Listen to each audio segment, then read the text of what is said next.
20 Minutes Setswana bied aan.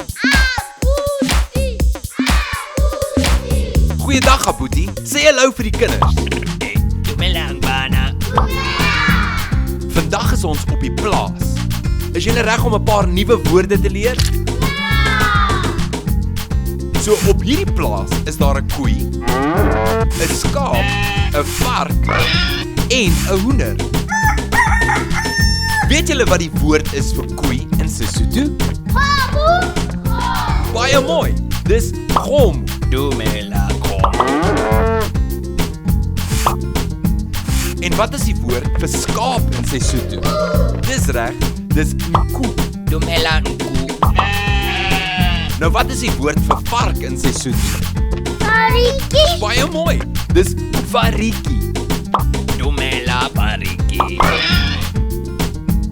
En wat is die woord vir hoender in Sesotho? Dis reg. Dis kol. Dumela kom. En nou ken julle die name van die plaasdiere. Totsiens julle. Totsiens Abuti. Sien julle volgende keer. Bye.